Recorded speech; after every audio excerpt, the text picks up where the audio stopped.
नमस्कार दोस्तों, मैं हूं आशीष त्रिवेदी। स्वागत है आपका संकल्प यूट्यूब चैनल पर। दोस्तों, जैसा कि आप जानते हैं कि हमारा ये संवाद कार्यक्रम है। संवाद के इस कार्यक्रम में हम आपको एक ऐसे युवा से मिलवाने जा रहे हैं जिनसे हम कुछ सीख ले सकते हैं, प्रेरणा ले सकते हैं। जी हाँ, सीखने और प्रेरणा लेने की ना कोई उम्र होती है और ना कोई जगह होती है। आज हमारे सामने है सौरभ चतुर्वेदी, एक युवा सौरभ चतुर्वेदी हमारे सामने है और बैंक में नौकरी करते हैं। पिछले 12 साल से आप बैंक में नौकरी कर रहे हैं। 12 साल से नौकरी कर रहे हैं। अभी 30 साल 32 साल की उम्र है, यानी कि 20 साल की अवस्था में आपको बैंक में नौकरी मिल गई। जी सर। लेकिन हम इस वजह से नहीं बात कर रहे हैं आपसे कि बैंक में ये नौकरी करते हैं। बैंक में बहुत सारे लोग नौकरी करते हैं, लेकिन नौकरी के साथ साथ बहुत सारी चीज़ें ऐसी हैं, बहुत सारी गतिविधियां हैं जिसके वजह से हम सौरभ से आज बातचीत करेंगे। तो आपका बहुत बहुत स्वागत है, अभिनंदन है हमारे इस चैनल पे। नमस्कार सर। और सौरभ, बातचीत हम लोग शुरू करेंगे जी कि पिछले 12 साल से लगभग आप नौकरी कर रहे हैं बैंक में। जी। आपने कंपटीशन दिया और बैंक में आपकी नौकरी लगी। आप पढ़ते बहुत हैं, मैं देखता रहता हूँ कि बहुत सारी जो लेटेस्ट किताबें जो साहित्य से जुड़े हुए लोग हैं, जो नहीं पढ़ पाते हैं, उनके पास नहीं पहुँच पाते, वो आपके पास पहुँच जाती है और आप उसको पढ़ते हैं, लगातार पढ़ते रहते हैं।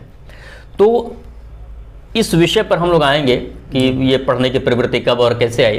पहला तो ये कि बैंक में नौकरी करते हुए एक मतलब सुबह का रूटीन है कि सुबह 8 बजे आप निकल जाते होंगे। जी जी बिल्कुल। और रात में फिर 7-8 बजे तक आना, और उसके बाद ये जो पढ़ाई का रूटीन है, तो कितना समय मिल पाता है आपको पढ़ने के लिए और ये किस तरीके से कर पाते हैं आप इतना? देखिए सर, समय अभिरुचि का गुलाम होता है। समय कोई समस्या नहीं है। समय को इस नज़रिए से अगर समझा जाए कि हमारा शरीर एक कंप्यूटर है, तो जाहिर सी बात है कि हमारा दिमाग उसका सीपीयू है। मैं इसमें एक लाइन और जोड़ दूंगा कि यदि दिमाग सीपीयू है तो हमारा मन उसकी मदरबोर्ड है। ठीक है। तो शरीर की शांति के लिए दिमाग शांत रहना चाहिए और दिमाग की शांति के लिए मन शांत रहना चाहिए। और प्रत्येक व्यक्ति के पास अपने मन और दिमाग को शांत करने के अलग अलग तरीके होते हैं और तमाम व्यस्तताओं के बीच भी वो उसको कर ही लेता है। उसी तरह से मुझे किताबों को पढ़ना और विशेषकर हिंदी साहित्य को पढ़ना, मैं अंग्रेजी साहित्य का विद्यार्थी रहा, किंतु हिंदी साहित्य मेरे लिए जीवन मरण से के बराबर के महत्व का विषय है। और ये मेरे मन मस्तिष्क दिमाग को तरोताज़ा रखने का और शांत करने का जितना भोजन जरूरी है उतना ये साहित्य भी जरूरी है। तो मुझे कभी समय की कमी बिल्कुल भी नहीं है। अभी आज रविवार का दिन है, अभी मैं बैंक से आ रहा हूँ। आप इसे यूँ समझ सकते हैं ना कि थकान मिटाने के लिए मेरे लिए बस किताबें ही हैं। मैं थकता हूँ तो मैं किताबें पढ़ते हैं और फिर जब किताबें पढ़ लेता हूँ तो मैं पुनः ताज़ा हो जाता हूँ और पुनः काम करता हूँ। क्या बात है। तो ये लगाव कब से पैदा हुआ आपका, साहित्य से जुड़ाव कैसे हुआ? जी जी, देखिए सर, मेरा घर यहीं, मैं बलिया जनपद के नगवा गांव का निवासी हूँ। मेरे घर में शुरू से ही पढ़ाई लिखाई के प्रति एक माहौल बना रहा।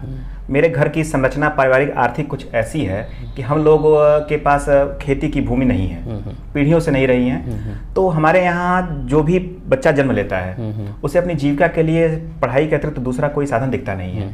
तो शुरू से ही कई पीढ़ियों से पढ़ाई का एक माहौल घर में बना रहा।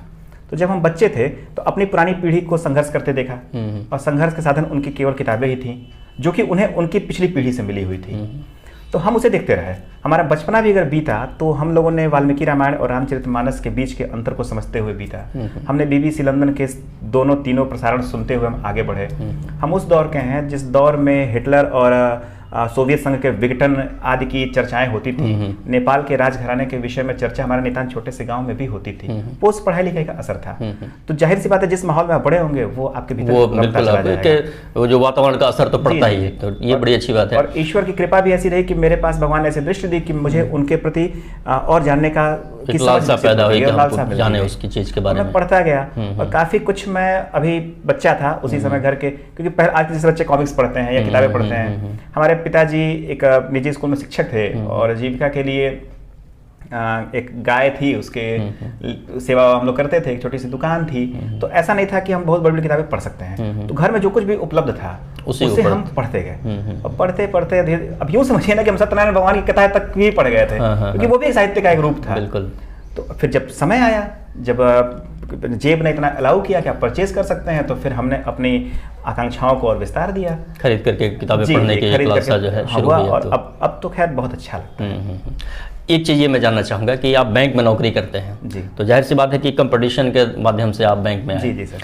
तो कंपटीशन की तैयारी करते वक्त भी साहित्य से उतना ही लगाव था, या फिर बैंक में नौकरी करने के बाद ये साहित्य से इतना जुड़ा हुआ?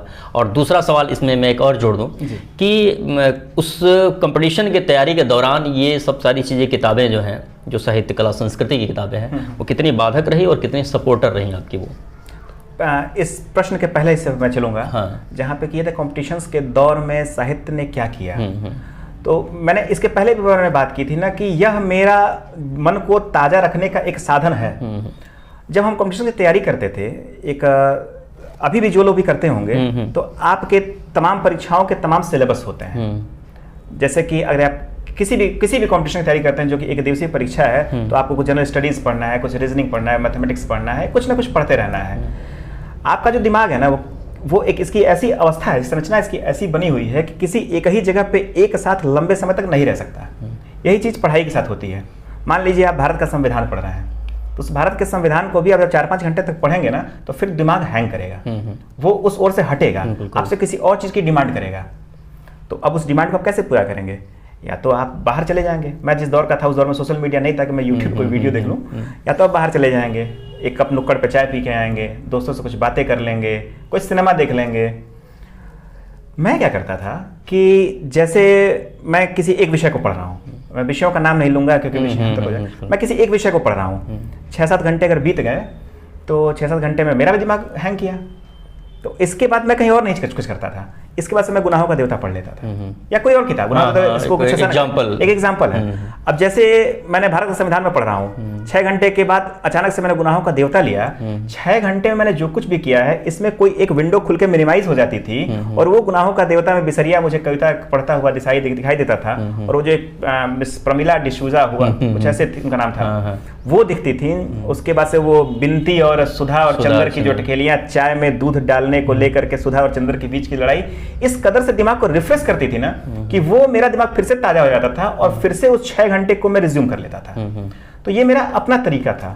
और आप विश्वास नहीं करेंगे, या मुझे खुद भी ऐसा लगता है कि बड़ा अजीब वाकया था। जब मैं तैयारी करता था, तो तैयारी के 2-3 महीनों के दौरान मैंने कम से कम 10 किताबें पढ़ी थी, हिंदी साहित्य की भी और अंग्रेजी साहित्य की भी। जॉर्ज बर्नार्ड शॉ के कई साहित्य में पढ़ गया, क्योंकि उनसे मुझे वो एक दौर ऐसा होता है जिस समय आप तैयारी कर रहे होते हैं, जिस समय कि आपको इस दुनिया के पटल पर खड़े होने की आत्मशक्ति पर भी संदेह होने लगता है। उस दौर में भी ये किताबें मेरी बड़ी सहायक रहीं। और मुझे ऐसा लगता है कि आज जो कुछ मैं बातें कर रहा हूँ, या जो भी 10 पैसे घर के लिए अर्जित कर ले रहा हूँ, उसके पीछे उन साहित्यकारों का बड़ा योगदान रहा जिन्होंने मुझे उस समय में संभाला।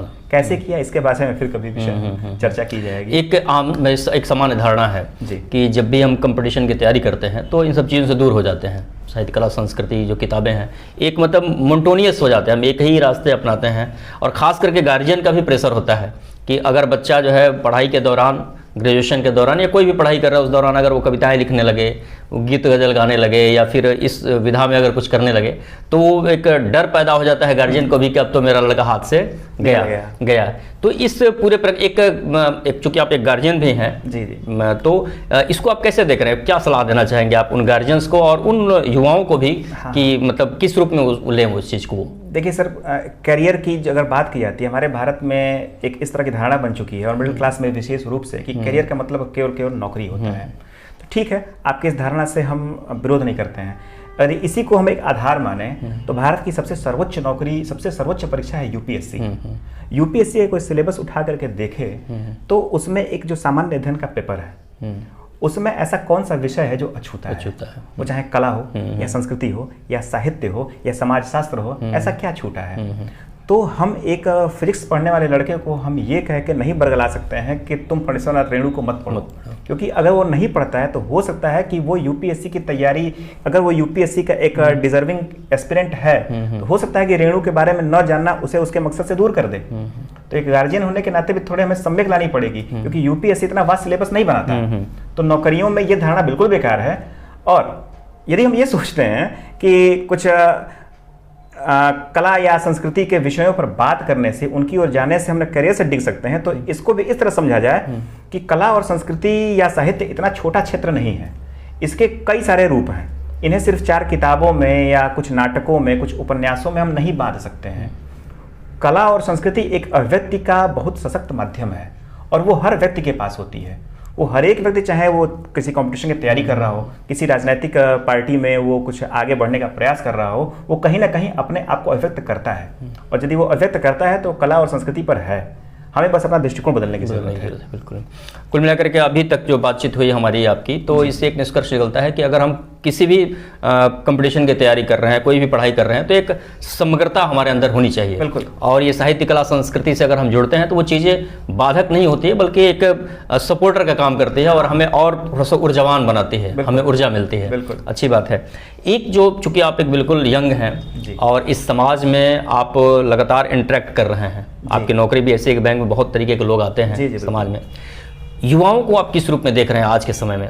आज के दौर में युवाओं पर एक आरोप ये लगता है कि आज की युवा पीढ़ी बिल्कुल भटक चुकी है। उनके सामने कोई दृष्टि नहीं है, कोई रास्ता नहीं है। वो करे तो क्या करे, उनके सामने भी बड़ी एक समस्या है कि युवाओं के सामने भी। और ये आरोप बार बार लग रहा है कि वो बैठ करके केवल दिन भर व्हाट्सएप और फेसबुक में लगे हुए हैं। तो ये इस भटकाव को आप कैसे देख रहे हैं? क्या वास्तव में हमारी युवा पीढ़ी भटक चुकी है या फिर एक परसेप्शन तैयार किया जाता है उनकी, मतलब युवा जो है भटक रहे हैं? सर, मैंने अपना व्यक्तित्व कुछ इस तरह का बनाया है कि किसी भी विषय पर कोई भी स्टेटमेंट रखने के पहले मैं उस विषय का बड़ा ही गहन अध्ययन करने का प्रयास करता हूँ, ताकि जो कुछ भी मैं बोलूँ वह वास्तव में कम से कम मुझे इस बात का आभास हो कि यही सत्य है। तो जैसे युवाओं की बात है, तो युवा भी किसी एक पीढ़ी के नहीं है। हर व्यक्ति जो अपनी अगली पीढ़ी को युवा कह रहा है, किसी एक समय में वो भी युवा रहा होगा और उसने भी अपनी पुरानी पीढ़ी के प्रश्नों को झेला होगा। और यह एक अंतर्द्वंद चला आ रहा है बहुत प्रारंभ से भी, सभ्यता की पहली श्रेणी से ही चला आ रहा है कि हर एक पीढ़ी अपनी अगली पीढ़ी पर अविश्वास करती है और वो ये समझती है कि अगली आने वाली पीढ़ी उसके अनुभवों का लाभ नहीं उठा पा रही है, या उसके पास उतना धैर्य नहीं है, उसके पास उतनी गहराई नहीं है, उसका दृष्टिकोण उतना स्पष्ट नहीं है। ये प्रत्येक पीढ़ी समझती है। हम अपने अभी पुराने साहित्य का, इवन स्वतंत्रता संग्राम के बाद लिखे गए साहित्य को भी पढ़ें तो धीरे धीरे ये रेखांकित होने लगता है। गबन का उदाहरण मैं देना चाहूँगा। जो उसमें मुख्य पात्र है, उसके पिता जो रहते हैं, वो हमेशा अपने पुत्र पर विश्वास करते रहते हैं। तो ये हर काल से होता आया है। इस समय थोड़ा विशेष ये है कि पहले यहाँ तक कि मेरे भी बचपने तक जो पीढ़ी का अंतर 15-20 साल में आता था, आज के दौर में 3-4 साल में ही आ जा रहा है। ये एक विशेष वर्तमान दौर में हुआ है। इसका भी कारण है। इसका कारण ये है कि आज के समय में और समाज में इलेक्ट्रॉनिक मीडिया का हस्तक्षेप काफ़ी ज़्यादा बढ़ा है, जो पहले कभी नहीं था। इलेक्ट्रॉनिक मीडिया का हस्तक्षेप का प्रभाव क्या है, इसे भी इस उदाहरण से समझें कि मैं ही अपने आप उदाहरण लेता हूं कि मैं किसी व्यक्ति से अगर व्हाट्सएप पर चैटिंग कर रहा हूं, किसी व्यक्ति से, और जिस समय मैं उससे चैटिंग कर रहा हूं, हो सकता है मेरे पास मेरे पिता बैठे हो, मेरी पत्नी बैठी हो, मेरा भाई बैठा हो, तो मैं उनके पास भौतिक रूप से उपस्थित होने के बाद भी मैं इलेक्ट्रॉनिक रूप से चैट कर रहा हूं किसी अन्य से। अब इसका दूसरा पहलू ये है कि जिससे मैं चैट कर रहा हूं, यदि वो व्यक्ति भी मेरे सामने आ जाता है तो ये संभव है कि मैं उससे उतनी तन्मयता से न बात करूं जितना कि मैं उस व्हाट्सएप चैट से बात कर रहा हूं, क्योंकि उसमें हम रिलेशंस को भी इलेक्ट्रॉनिक गति से चलते देखना चाहते हैं। तो वो इलेक्ट्रॉनिक गति जो है वो हर जगह है, वो पीढ़ियों के बदलने पर भी बड़ा असर डाल रही है। तो अब हम क्या करें? हमें ये सोचना होगा कि ऐसा क्या हो रहा है कि ये जो पीढ़ी है हमसे इतना दूर जा रही है, या फिर हम केवल इनके बारे में नकारात्मक ही बोल रहे हैं। मैं एक गोष्ठी में था, मैं एक जगह, जिसका विषय भी यही था कि युवा भटक रहे हैं या वो पुराने आदर्शों को नहीं चल रहे हैं, हमारे परंपराएं, संस्कृति, ब्ला ब्ला, बड़ी बड़ी हम पता नहीं क्या क्या थे, ये सब पता नहीं क्या क्या हो गए, ये सब चल रहा था। मैं सुन रहा था उन्हें, और एक तरह से आप विश्वास नहीं करेंगे, 10-15 मिनट की ही बस वो गोष्ठी चली और ध्वनि मत से इस बात को सबने मान लिया कि एकदम साहब लड़के एकदम गए, खत्म, कुछ बचा ही नहीं। फिर चूंकि मैं तो अब बैंक में काम करता हूँ, तो मैंने ये देखा कि जिस जगह पे यंग लड़के हैं, नई उम्र के लड़के हैं, वहाँ हमारी संस्था भी तेजी से फ्लरिश कर रही है, बैंक का बिजनेस भी काफ़ी अच्छा हो रहा है और वहाँ की जनता भी खुश है। जिस जनता के विषय में सरकारी कर्मचारियों के बारे में ये एक धारणा फैल चुकी है कि ये पूरी व्यवस्था को बर्बाद ही कर रहे हैं, उस व्यवस्था में भी बैंक में जो नए लड़के हैं काफ़ी अच्छा प्रदर्शन कर रहे हैं। तो या तो ये झूठे हैं या वो झूठे हैं। फिर मैंने इस पर मनन किया तो मैंने ये पाया कि ऐसा नहीं है। एक सज्जन उसमें एक स्टेटमेंट दे रहे थे, आजकल के लड़के तो बिल्कुल खाली दिन भर मोबाइल पर पबजी खेलते हैं। मैंने उसमें हस्तक्षेप किया। मैंने कहा महोदय, आप सामने बैठिए और इस लड़के को बैठाइए और तनिक पबजी का एक कोई कंपटीशन हो जाए, एक मैच हो जाए, आपको 2 मिनट में लड़का आपको बंदर बना देगा, आप पबजी नहीं खेल पाएंगे। तो आप ये क्यों नहीं सोचते कि ये पबजी खेलना भी एक स्किल है। आज की टेक्नोलॉजी में ये लड़का बिल्कुल एकदम यूज टू है, जिसमें कि आप नहीं है। और ये हर पीढ़ी का एक सत्य रहा है कि जिस चीज को हम स्वीकार नहीं कर पाते हैं, हम उसका उपहास करने लगते हैं। हम ये कोशिश करते हैं उसका इतना उपहास कर दें कि वो मुख्यधारा से बाहर हो जाए। तो कहीं ऐसा तो नहीं है कि पुरानी पीढ़ी भी नई पीढ़ी के साथ यही कर रही है? तो मैं नई पीढ़ी के प्रति भी उतना ज्यादा आक्रामक नहीं हूं। मैं उस संक्रमण काल की पैदाइश हूं जिसमें कि परिवार ही बदला, परिवारों में सत्ता बदली, राजनीति में परिवर्तन हुआ, सिनेमा में संक्रमण काल आया, साहित्य में भी संक्रमण काल आया। आज का साहित्य भी बिल्कुल व्हाट्सएप और फेसबुक से युक्त है। तो मैं उस दौर की हूं, तो मैं उन दोनों के प्रति सम्यक दृष्टि रखता हूं। और मैं ये चाहता हूं कि पुरानी पीढ़ी होने के नाते यदि आप उनसे नहीं बात करते हैं, हमसे बात करिए। हम ये जाने कि उनकी आकांक्षाएं क्या हैं, वो किधर की ओर जाना चाह रहे हैं।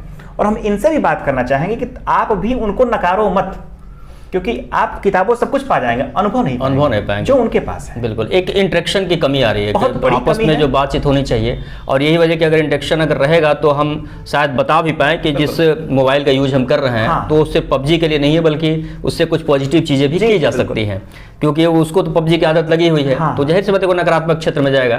तो हमारी मतलब जिम्मेदारी बनती है कि हम उसको पॉजिटिव क्षेत्र में लेकर के, और एक इंटरेक्शन के माध्यम से ही हो सकता है। इंटरेक्शन में भी ज्यादा जिम्मेदारी उस पीढ़ी की है जो उन पे आरोप लगा रही है। बिल्कुल, क्योंकि आप अनुभवी उनसे बातचीत करना होगा और बताना होगा, जिम्मेदारी आपकी ज्यादा है। बिल्कुल सही बात है। अच्छा, एक चीज जो हमारा माहौल बदल रहा है, जिस तरीके से समाज बदल रहा है जी, और बिल्कुल इलेक्ट्रॉनिक गति से बदल रहा है, जिस तरीके से चीजें बदल रही हैं, लेकिन इस बदलाव में भी एक तरफ हम देख रहे हैं कि साइंस बहुत डेवलप कर गया।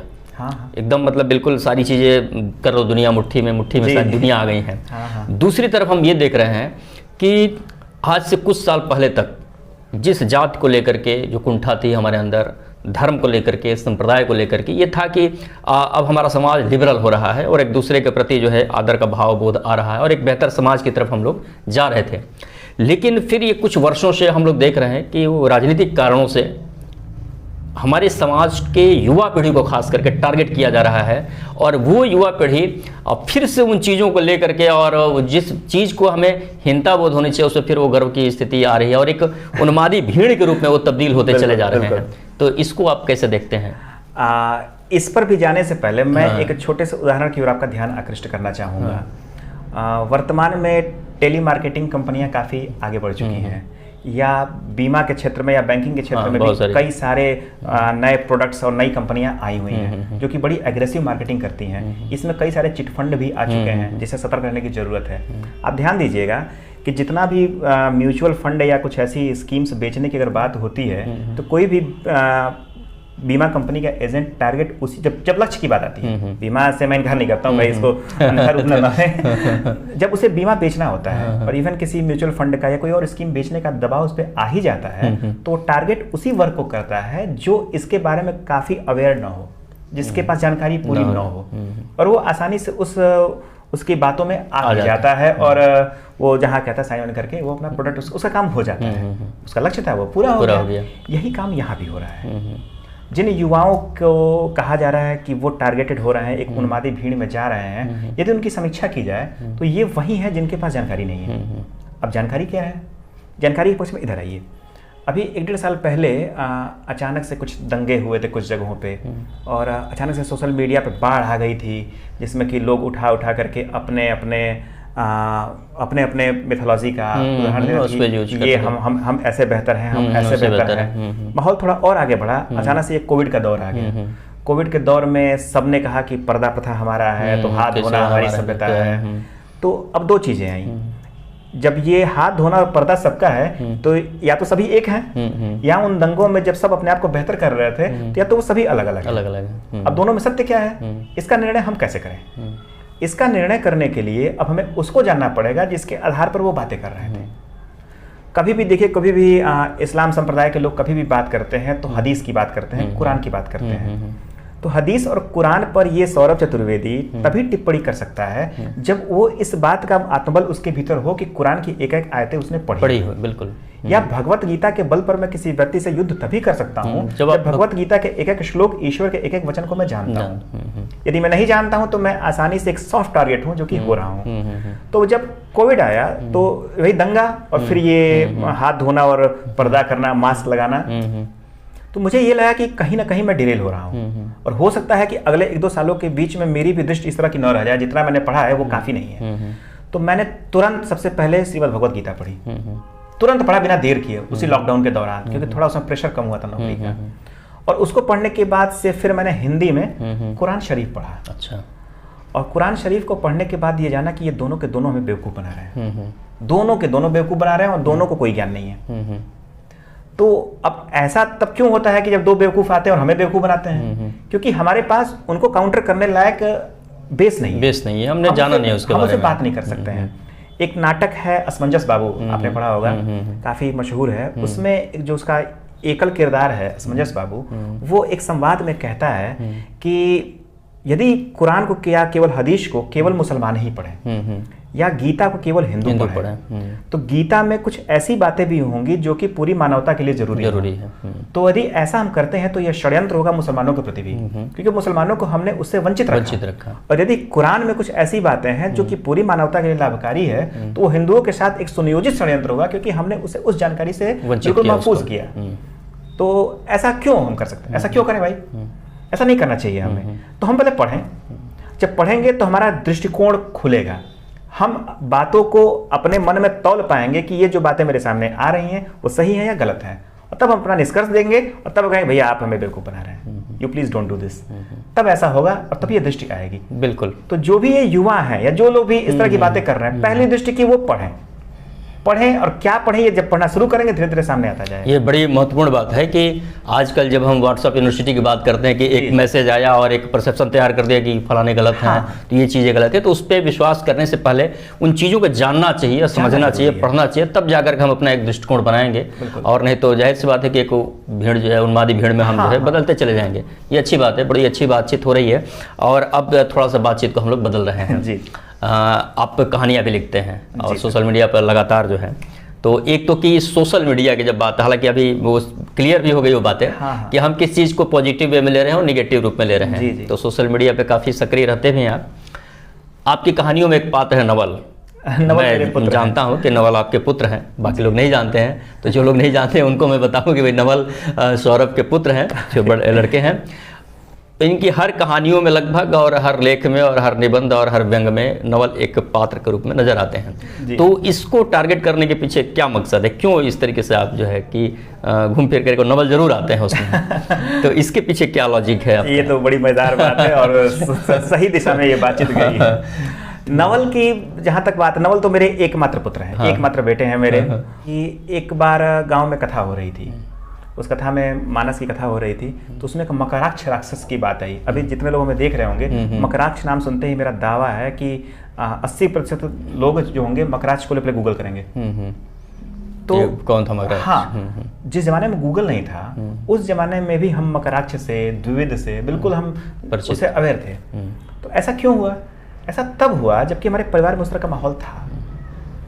और अभी इसके पहले बात हुई है कि ऐसा नहीं है कि ये केवल अनुपयोगी है, केवल बच्चों सुनाने वाली कहानियां हैं, ये प्रतियोगी परीक्षाओं में भी आता है, आप इसे भाग नहीं सकते हैं। तो जब हमारी वो पीढ़ी जिसके पास ना गूगल था, ना उसके पास कोई मोबाइल था, ना कुछ था, उसने हमें ये इतना समृद्ध दिया, तो हम अपने आने वाली संतति को क्या देंगे?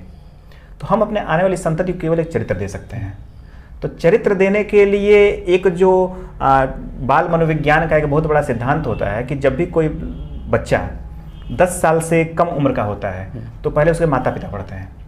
10 साल से 15 साल की उम्र में जब वो आता है तो माता पिता और बच्चा दोनों पढ़ते हैं, और जब 15 साल से आगे चला जाता है तो फिर वो लड़का अकेले पढ़ता है। नवल की उम्र भी वो है जहाँ उसके माता पिता को पढ़ना है नवल के लिए।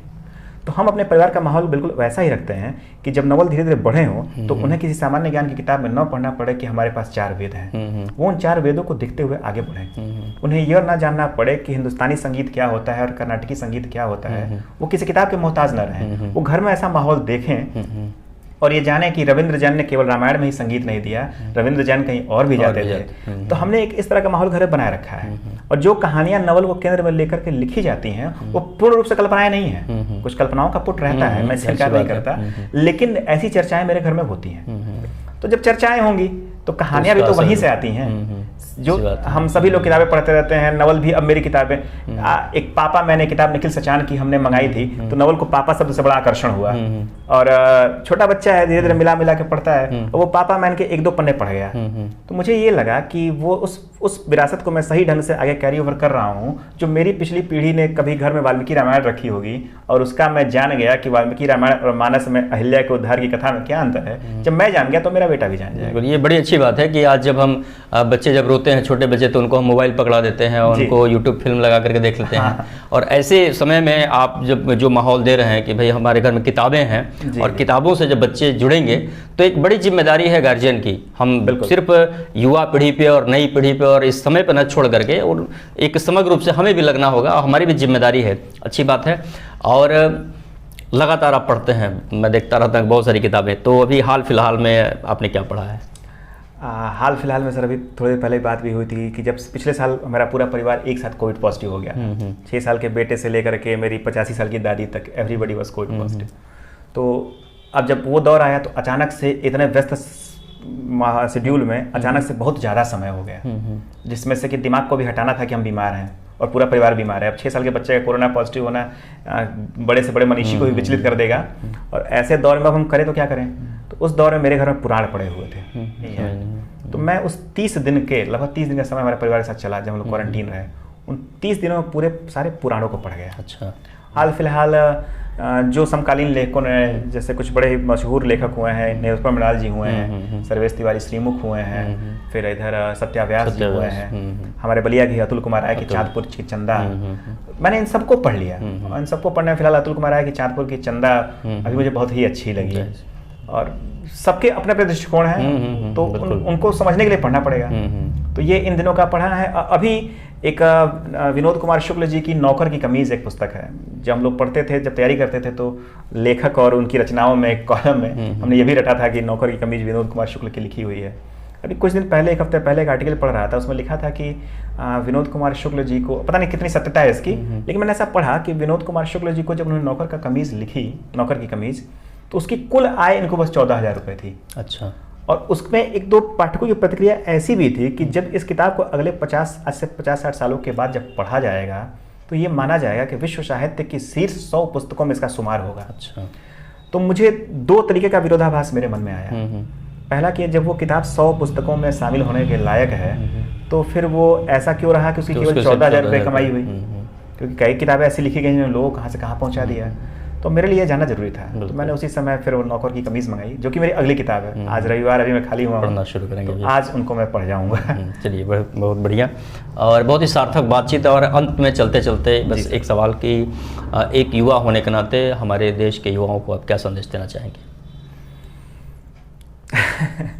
ये जो प्रश्न है, मुझे लगता है कि पहले की हालांकि सारी बातचीत से निकल करके आगे, लेकिन एक निष्कर्ष के रूप में अगर हम कुछ सूत्र वाक्य में अगर कुछ कहना चाहें, एकमात्र सूत्र वाक्य केवल और केवल इतना है कि अपना दृष्टिकोण स्पष्ट करना है। और दृष्टिकोण तभी स्पष्ट होगा जब हमारे पास जानकारी आएगी। हमें ये तलाश करना है कि इन्हीं उपलब्ध संसाधनों में जानकारी हमारे पास कहाँ से आएगी, क्योंकि जब जानकारी आएगी तभी यह भी क्लियर होगा कि हमारा करियर का रास्ता कैसे खुलेगा, करियर हमारा किस ओर जाएगा। तो चाहे वो करियर हो या समाज में एक प्रतिष्ठा के साथ जीने की कला हो, या अपनी उपस्थिति को इसी समाज को दिखाने की आवश्यकता हो, ये सभी आवश्यकताएं तभी पूर्त होंगी जब हमारा दृष्टिकोण स्पष्ट होगा। और दृष्टिकोण तभी स्पष्ट होगा जब हमारे पास जानकारी। तो युवाओं से सिर्फ और सिर्फ इतनी ही बात है, क्योंकि देश अब हमारे कंधों पे है। ये आगे चाहे वो हमारा छोटा सा परिवार हो, गाँव हो, समाज हो, या बड़े पैमाने पर देश भी हो, वो अब हमारे कंधे पर है। पुरानी पीढ़ी अब जा रही है, वो भले आरोप लगाए हम पे, आप पे या किसी पे भी, वो अब जा रही है। तो उसके प्रति पूर्ण श्रद्धा रखते हुए उनके अनुभव से लाभ लेना है और अपना दृष्टिकोण बिल्कुल क्लियर करना है, और किसी धारा में नहीं बहना है। हमें अपनी धाराएं खुद बनानी है। Good luck. बिल्कुल, बहुत बहुत धन्यवाद सौरभ। और बातचीत से बहुत सारी चीज़ें निकल करके हैं, और एक चीज़ सबसे बड़ी बात जो निकल करके आई कि अगर हमारी उपयोगिता इस समाज में है तो इस वजह से है कि हम अपने समाज को बेहतर तरीके से जानें, समझें, और तब एक दृष्टिकोण हम पैदा करें। और मुझे लगता है कि इस बातचीत से बहुत सारी चीज़ें स्पष्ट हो जाएंगी। तो सौरभ, पुनः एक बार आपका आभार, धन्यवाद कि आपने समय दिया। और धन्यवाद दोस्तों। संवाद कार्यक्रम हमारा कैसा लग रहा है आप हमें ज़रूर बताते रहें, और मिलते हैं फिर एक ऐसे युवा से अगले संवाद कार्यक्रम में, उनसे भी कुछ जानेंगे।